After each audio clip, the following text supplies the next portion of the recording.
We have 4 boys, Jonah being the firstborn, quite sensitive. Amos, very easygoing. Gabriel, he's crazy. He's a 4-year-old. He is. Yeah. And we have Elijah. My pregnancy with Elijah was really difficult. I'd had great pregnancies with my other 2.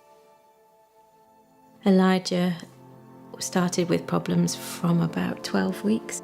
I had lots of bleeding. It was very stressful. Got into bed and I turned to James and just said, "Oh, I feel really uncomfortable."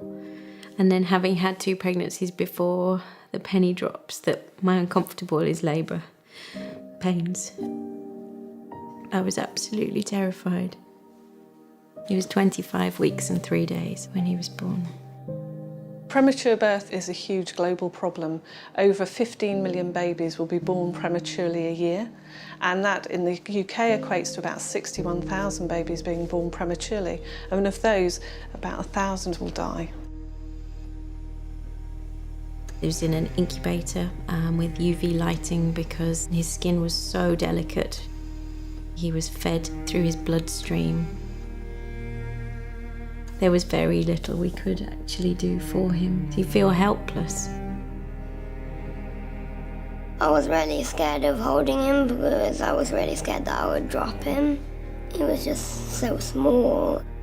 I didn't fully understand what was going on and why he was where he was. Everything was looking good for Elijah. He wasn't on a ventilator, he was just breathing for himself with a little bit of help. He seemed to be doing really, really well.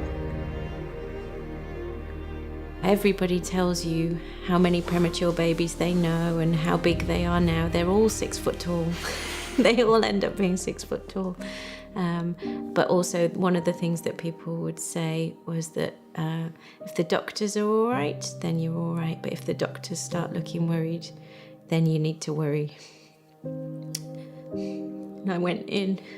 The doctors looked really worried.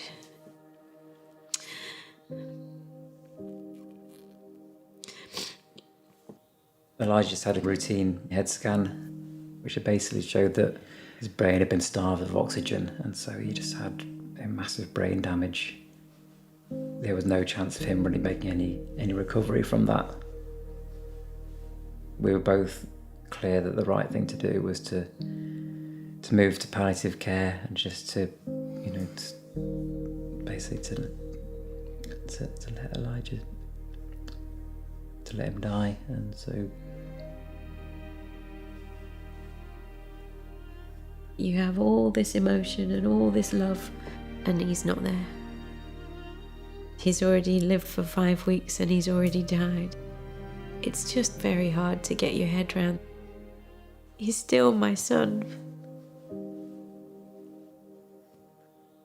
He might not be here, but he is here. He's always going to be here.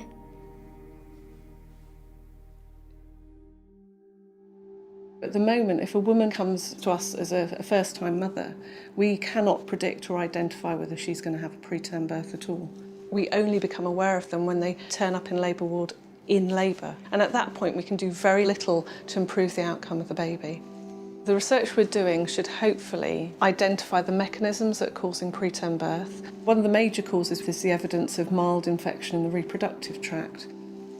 So what we're trying to do is develop a non-invasive test, and this is a bit like the test that you would have if you were having a smear test for cervical cancer.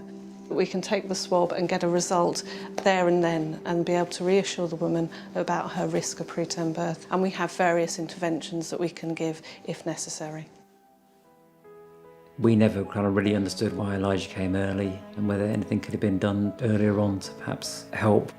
So we thought, let's raise money for Action Medical Research. Research in the area of premature birth is not well funded at all, and we really need more research money if we're going to understand what causes preterm birth. I can't explain the impact of the loss of one of our children, and the boys are living without their little brother. The pain doesn't go away, but you adjust to this new life. By funding the research, it gives hope to families. Action Medical Research provide world-class quality research, and if their research can prevent premature birth, it's everything.